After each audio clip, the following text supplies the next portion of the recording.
Viva o Porto, carago!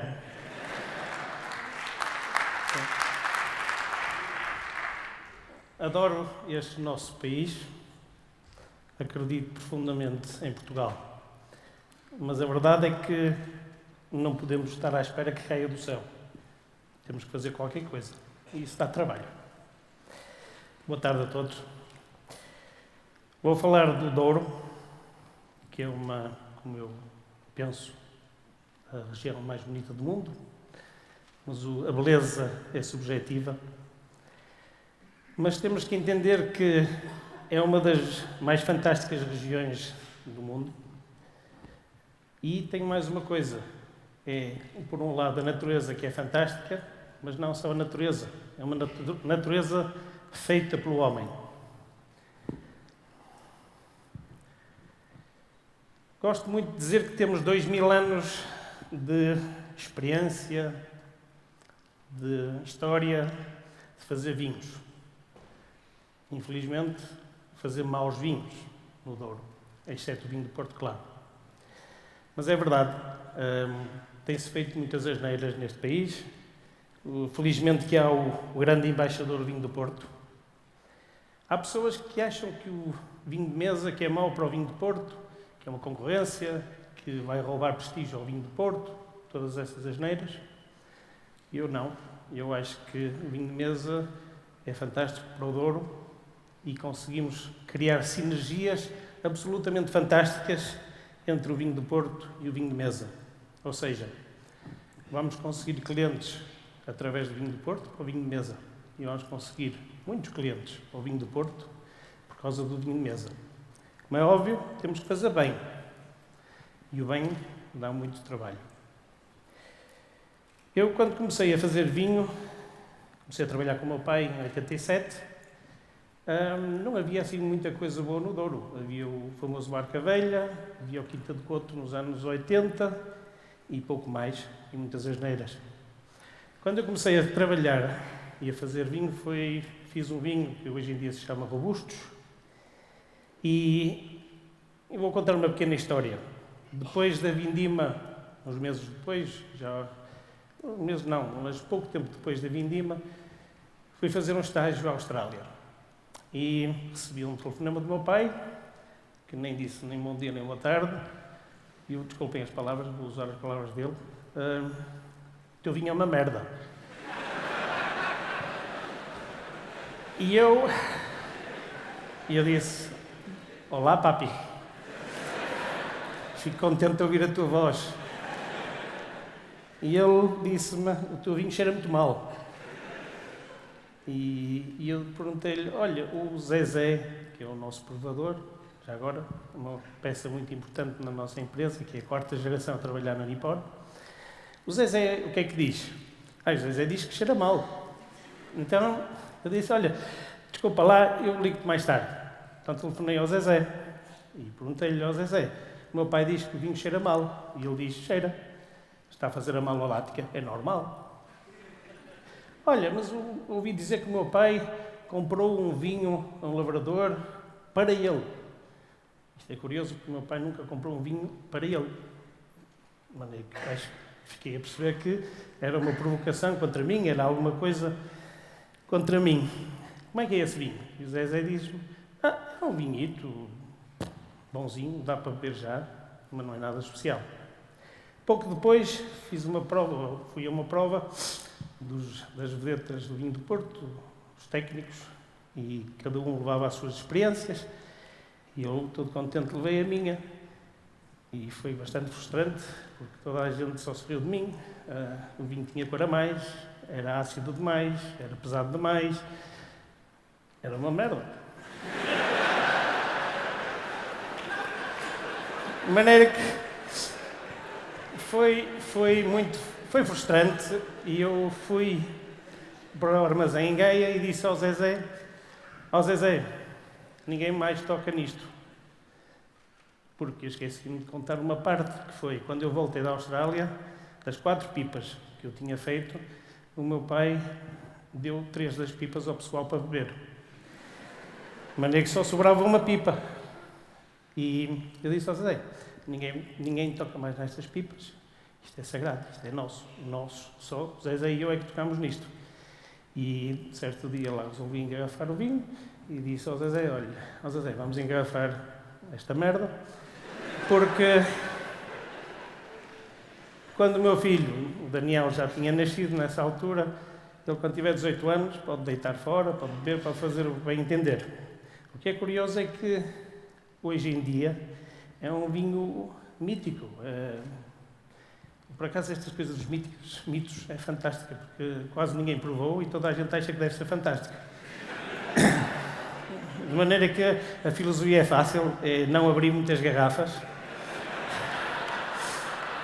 Mas hoje em dia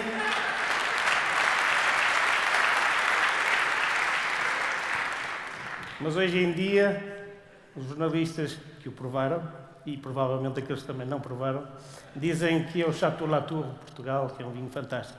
E eu devo confessar que tenho muito, muito orgulho nesse vinho, porque efetivamente é fantástico e é fácil de pôr ao lado de qualquer vinho do mundo e ele aguenta-se muito bem. Mas a razão de eu estar aqui hoje é para partilhar uma coisa convosco que eu nunca partilhei com ninguém. Que é falar-vos de um projeto que nós internamente chamamos-lhe Fabulosos. E é giro que há aqui uns detalhes assim um bocado menos bonitos, mas que são interessantes. E eu perguntei-me durante muito tempo porque é que os vinhos australianos tiveram tanto sucesso nos Estados Unidos e na Inglaterra. Há uma explicação muito fácil e lógica, que é a língua. Ou seja, nós, se quisermos vender o nosso vinho na Inglaterra, arranjamos aquele palavrão como nome, que é muito complicado para o inglês dizer. Por exemplo, isto não é um palavrão, é uma palavra fácil até. Rio Torto. Para o inglês, sou um bocado esquisito. Rio Torto. Mas, se a gente lhe chamar Crooked River, parece uma coisa muito mais séria, muito melhor. De maneira que a primeira lição que aprendi é que nós temos que nos adaptar a certos mercados.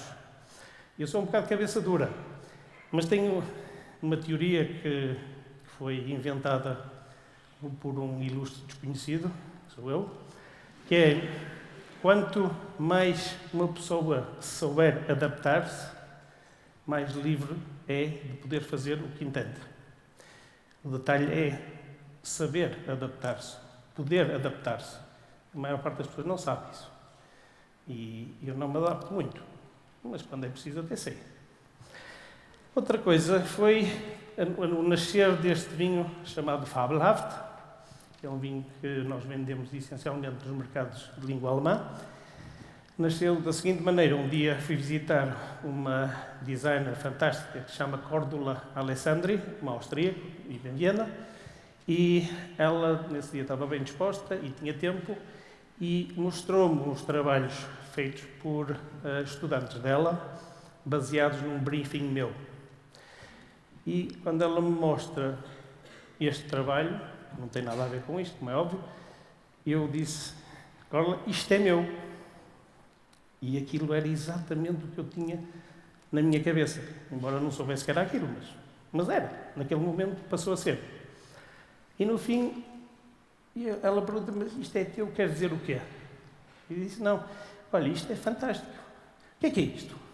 E ela olha para mim: olha, é que tu estás muito esquisito. Estás bêbado, estás xexé, o que é que se passa contigo?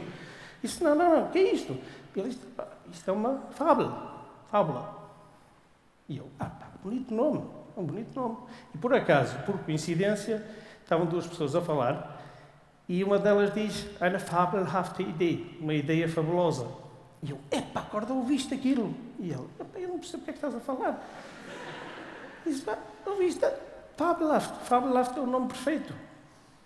E ela olha para mim: desculpa lá, não estou a perceber nada do que estás a dizer. E então eu disse: olha, é muito fácil. Pegas no rótulo, metes Fabelhaft grande e depois, muito importante para mim, é pôr a palavra Douro e a palavra Portugal grande.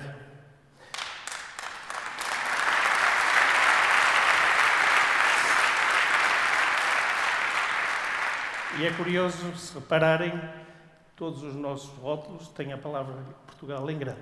É um bocado irónico, mas é giro. E eu disse, olha, agora é o teu trabalho. Tu tens que fazer lá, pôr as bolinhas e fazer com que isto seja um rótulo Nipor. E assim foi, e assim nasceu. O que é que funcionou? Bem, a coisa mais importante é o que está dentro da garrafa. Mas, às vezes, nós esquecemos que há que comunicar, há que passar a mensagem aos clientes. Há que fazer qualquer coisa que seja atrativa para o cliente querer pegar na garrafa, apalpá-la, olhar, ler. E de maneira que aqui vem a parte chata da história. E hoje já ouvimos isto várias vezes. Nós somos uns grandes chauvinistas. De maneira que a base deste rótulo é aproveitar-se do chauvinismo. O que é que temos que fazer? Temos que criar qualquer coisa visual que salte ao coração da pessoa logo. Esta história, vamos passar ao próximo. Esta história foi feita por um ilustrador há mais de 100 anos, mas isto são histórias cómicas, duras, um humor negro, mas que toda a gente conhece na Alemanha. Desde uma criança com 8 anos a 80 anos, são coisas que se aprendem na escola. De maneira que quando um alemão vê este rótulo, identifica-se imediatamente com o rótulo. De maneira que até quer pegar na garrafa, quer ver a história. E isto é a essência deste rótulo, desta base. E então, ao contrário da Coca-Cola, que faz várias Coca-Colas, mas sempre o mesmo nome, nós não.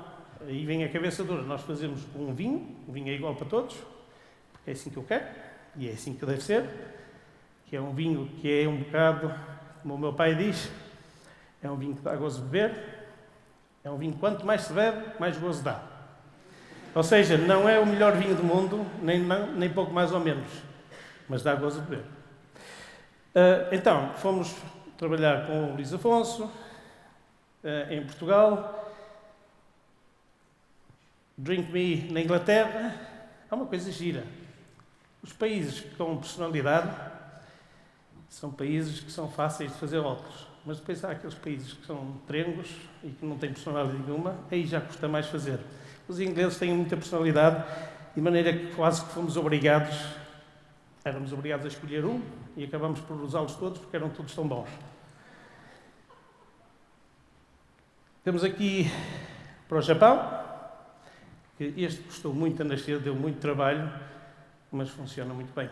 Eu devo dizer aqui também que isto é tudo muito fácil e muito bonito quando funciona, mas para chegar aqui foi muito complicado, porque toda a gente dizia que eu sou maluco, que isto não tem jeito nenhum, que é uma estupidez, que não funciona.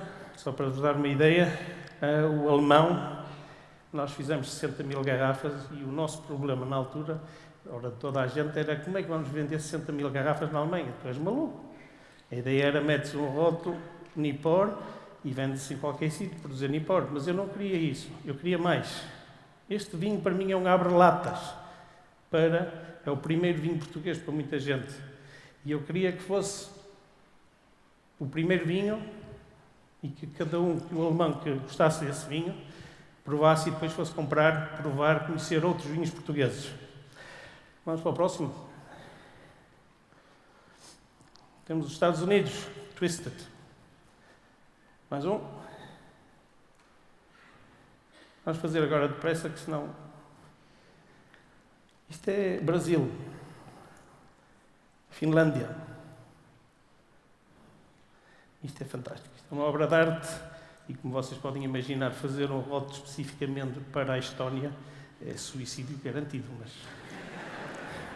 mas que deu gozo, deu, e conhecer o artista foi fantástico. Aliás, devo dizer que os artistas, os cartunistas, são todos fantásticos e dá muito trabalho realmente fazer isto, mas conhecer essa gente tem sido uma experiência muito, muito, muito boa. Vamos ao próximo. Holanda. Holanda é muito interessante, porque o nome é mesmo muito importante, que Stolen Fiets quer dizer bicicleta roubada. O que eu não me apercebi é que todos os holandeses, principalmente os com mais idade, associam a bicicleta roubada à guerra, de maneira que meti água em grande. Mas, curiosamente, pelos vistos, toda a gente se adaptou e hoje está contente. E pronto, espero que tenham percebido um bocadinho a lógica do conceito. Se calhar espero que não tenham percebido toda, porque senão criam-nos problemas. E viva o Porto, caralho!